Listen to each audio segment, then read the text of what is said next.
Shalom teman-teman, selamat hari Minggu, kembali lagi di channel YouTube GKI WK Dada. Nah, hari ini teman-teman kita akan mewawancarai Opa Emeritus GKI WK Dada yang sudah mendahului untuk memimpin jemaat di sini. Jadi rencananya hari ini kita akan mewawancarai beliau di rumah beliau. Oke, tetap ikutin kita. Check it out teman-teman. Hari ini kita sudah ada di rumah Opa Emeritus yang dulunya memimpin jemaat GKI WK Dada. Nah, sekarang kita akan tanya-tanya tentang GKI WK Dada. Siang Nenek. Siang. Bagaimana Nenek, sehat kok hari ini? Ya lumayan sehat. Oke. Semoga Nenek sehat terus. Iya. Supaya Nenek bisa lihat perkembangan GKI WK Dada. Nah, Nenek hari ini kita mau tanya-tanya tentang GKI WK Dada pada zamannya Nenek dulu masih menjabat sebagai pendeta di GKI WK Dada. Nah, mungkin kami mau dengar cerita tentang GKI WK Dada waktu kepemimpinannya Nenek dulu. Gitu. Iya. Ya, apa yang saya masih ingat itu yang saya mau ceritakan ya. Sekiranya ada ketambahan nanti bisa tanya lagi kepada warga jemaat yang masih bisa sempat ingat ya. Saya sebagai pendeta yang pertama di jemaat WK Dada ini dan ditabis pada tanggal 21 Maret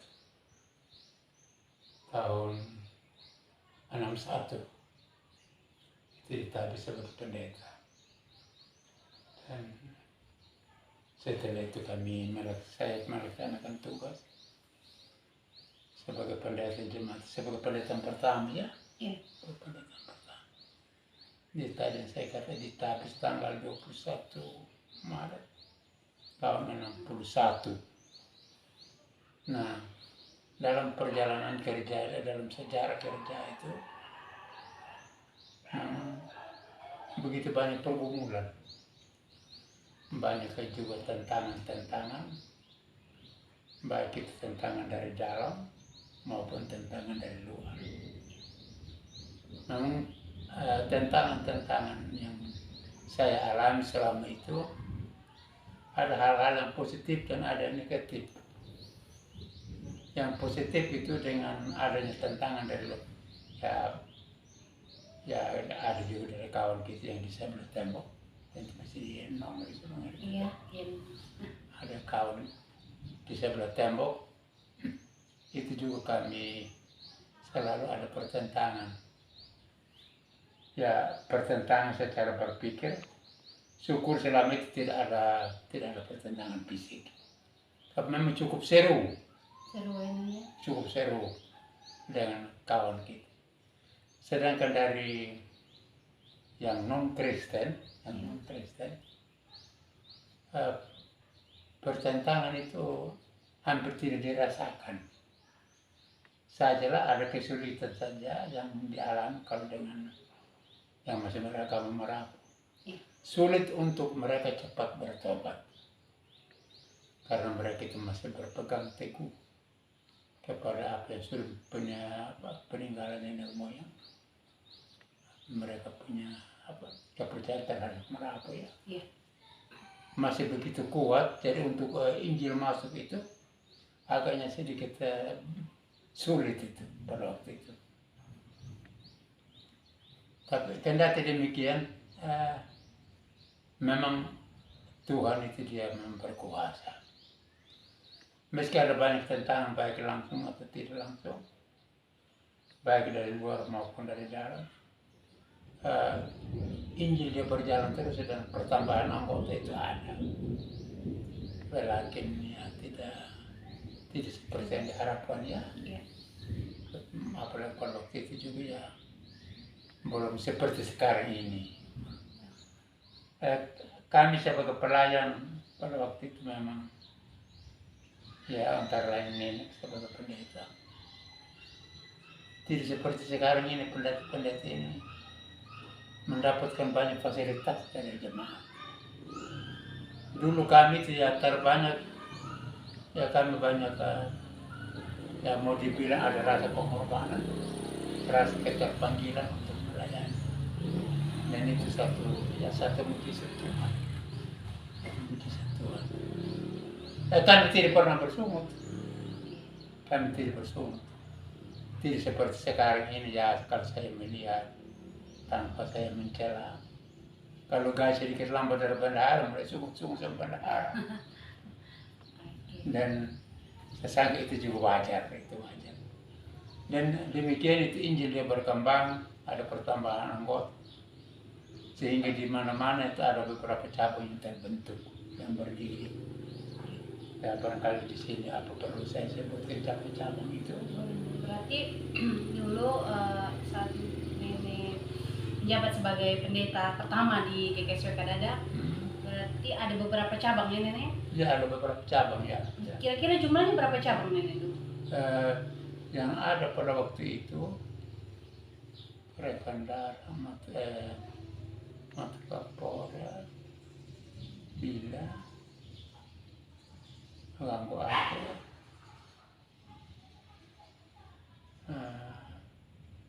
sedangkan kalau Galukole ini kan Baru.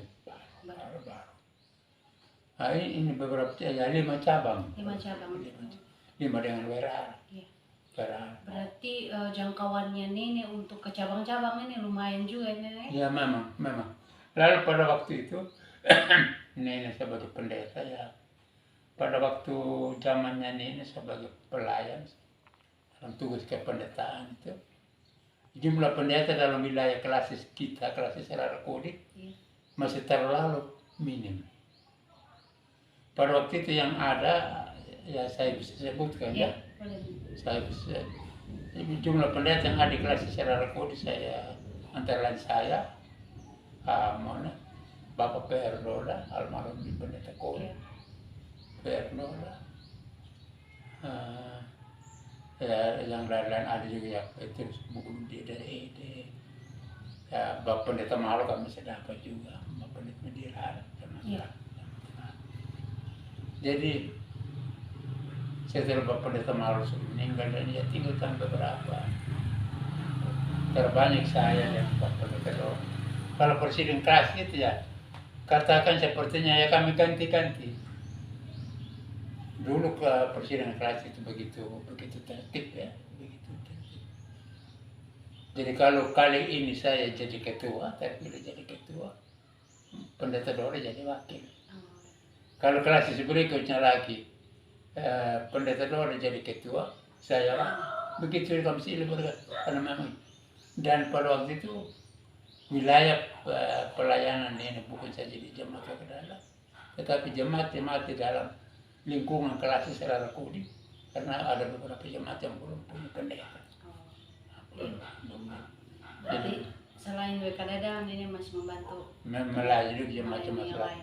Saya bisa sebutkan di sini sebagai dalam status sebagai pendeta konsulen. Antara lain Ede, Tanah Meringin, juga di Rangga. Sebagai pendeta konsulen. Andorra ya bagi ke sana juga melayani. Nenek kita mau dengar cerita tentang keadaan gereja waktu itu nenek. Kira-kira waktu zaman kepimpinannya nenek, keadaan gereja GKSW Kadada itu masih seperti apa? Ya darurat kasar.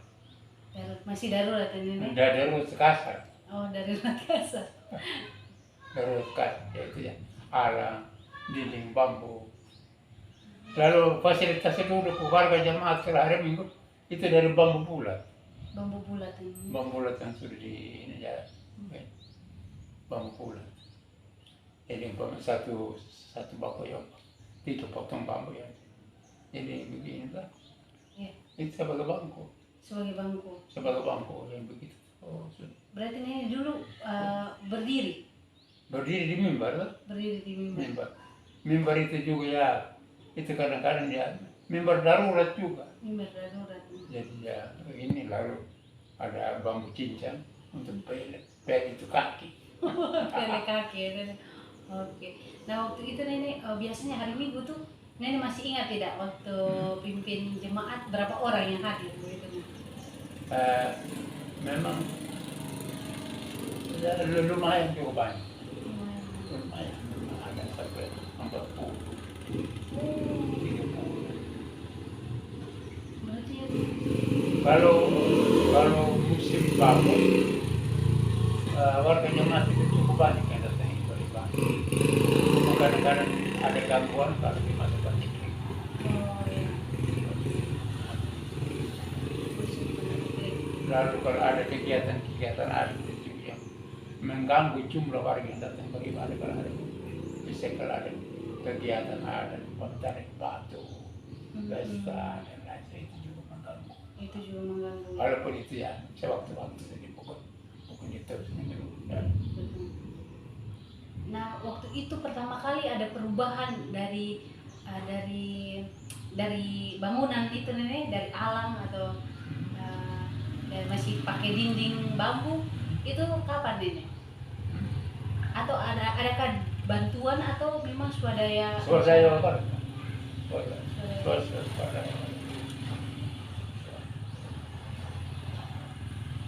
Dan pada waktu itu swadaya itu misalnya membangun rumah yang nenek katakan yang sedang rumah kasar. Memang itu swadaya jemaat. Dan pada waktu itu warga jemaat itu ya cukup sadar. Jadi misalnya kalau dari majelis ya dulu bukan masjid tapi dalam gereja. Dewan gereja. Kalau dari dewan gereja bilang, lusa kita bangun sudah ini bawa alat bawa, iya semua mereka bawa. Cukup ada tanggung jawab dari pihak keluarga. Kalau sekarang susah biar masih mati. Lusa kita kerja di PPA, baru keluar. Iya, berarti tanggung jawab jemaat waktu itu Cukup tinggi ya, cukup Nek. tinggi. Sehingga perubahannya lumayan signifikan ya. Ya, Nah, kalau kita mau tahu sedikit nih Nenek, misalnya kalau musim hujan atau apa, pernahkah tidak ada bencana untuk gereja GKI Sukadada dan mungkin ambruk atau pernah ada kejadian-kejadian untuk bangunan gereja Nenek? selama ini belum ada selama ini. Wah, begitu. Berarti memang kokoh memang dari awal ya. Oh dia kokoh. Sejak jemaat ini tumbuh, saya terus kami. Kita mau mau dengar sedikit tentang pengalaman Nenek dalam pelayanan khususnya di GKI Sukadada Nenek. Bagaimana perjuangan Nenek melayani masyarakat ya yang kita tahu waktu itu memang keadaan keagamaannya masih minim ya Nenek. Banyak diberkati Tuhan, sehingga pertambahan anggota itu ya kian hari kian bertambah, sampai jemaat ini menjadi jemaat yang berdiri sendiri di tahun 56. Berdiri sendiri. Ya, selama belum berdiri sendiri, maka jemaat ini ada di dalam di bawah asuhan bimbingan jemaat Mengukudi. Jadi Pak waktu tahun 56 berdiri sendiri, maka sudah ini ya jemaat yang berdiri sendiri. Jadi pada tahun 61 tanggal 21 Maret jemaat ini berhasil melantik ya kami sendiri sebagai pendeta pertama di jemaat ini. Memang itu satu. Nah selain itu juga banyak tantangan. Selain daripada kawan kita di sebelah tembok, tapi ada juga dari sekte ya, antara lain Yehova juga. Yehova pernah masuk di Melanggoko, di cabang Melanggoko. Saya lupa tahun berapa. Pendeta Yehova. Dan dia mulai bermarkas di cabang Melanggoko. Nah, saya dengar itu, saya dengan rombongan pemuda terakhir mati pokok masih ada kawan sekali. Kami pergi dan kami serang dia. Saya pukul dia di kali bunuh, kan dia ke bunuh. Saya angkat dari jalan raya, saya buang dalam kali. Begitu pada waktu itu. Kalau sekarang sudah tidak cocok lagi, tidak boleh. Memang dulu banyak ya pertentangan. Ada juga pertentangan fisik seperti tadi. itulah sudah begitu. Iya. Jalan cerita. Nah, dalam perjalanan beberapa puluh tahun ini nih, pernah tidak saat melayani GKSW Kadada mungkin dari pribadi Nenek bilang, saya sudah capek atau begitu, ada tidak pergumulan tertentu Nenek yang pernah Nenek rasakan? Memang selama itu ya kurang terasa, dan membantu satu cara Tuhan yang luar biasa. Nenek sebagai murid Tuhan pada waktu itu satu cara Tuhan yang luar biasa. Nah, seperti yang saya katakan tadi, kami dulu tidak ada fasilitas. Kami harap hidup dari hasil tangan sendiri, tepuk. Dan kalau ke kelas atau apa itu ya jalan kaki. Sepeda saya tidak. Iya. Berarti rumah juga belum banyak di sini Nenek? Belum ada rumah, hanya rumah gereja. Nenek punya anak pondok.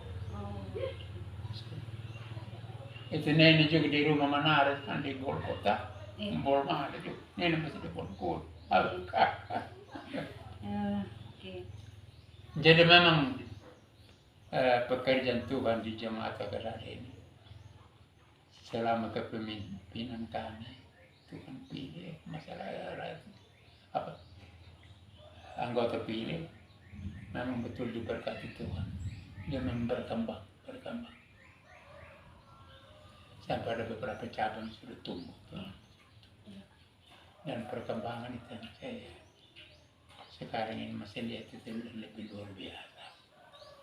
Dan itu satu kami ya saya dengan ini perempuan merasa bahagia karena kami masih melihat perkembangan ini, masih menikmati perkembangan.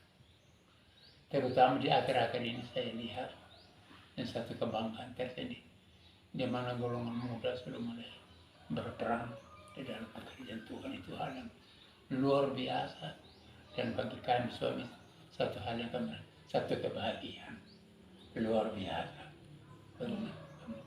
Mudah-mudahan pemuda mulai sekarang sudah ada kegiatan sini sana itu akan berlanjut.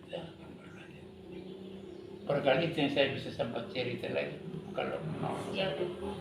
Semoga kita pemuda juga bisa kerja keras sama kayak Nenek dulu. Memberitakan Injil lewat ya. Mungkin kali ini dalam pemuda kita akan modernisasi gitu ya Nenek. Semoga kita juga tetap selalu memberitakan Injil. Nah Nenek, yang terakhir, kan kita nih terkenal dengan pesta budaya Nenek. Pesta budaya. Menurut Nenek nih bagaimana pendapat Nenek terhadap budaya atau pesta budaya dalam pertumbuhan jemaat Nenek? Dalam pertumbuhan jemaat, khususnya jemaat GKSW Kadada. Memang kalau masa lampau memang ini budaya terlalu berperan dalam kehidupan masyarakat Kodi ya. Lebih soal pesta. Dan bagi orang keluarga Kodi atau orang Kodi, di saat itu saya melihat pesta itu adalah satu kebanggaan, merasa satu kebesaran, itu ini. Walaupun kalau saya lihat dari sisi ekonomi, memang ini pemborosan, tapi mau bagaimana lagi? Orang bilang kalau tidak pesta orang tidak laku. Ini tidak ada. Dan satu hal yang di pesta budaya itu ada hal-hal yang positif juga ya, di mana keluarga bisa sempat hadir dan di sana terwujudlah kerukunan keluarga itu.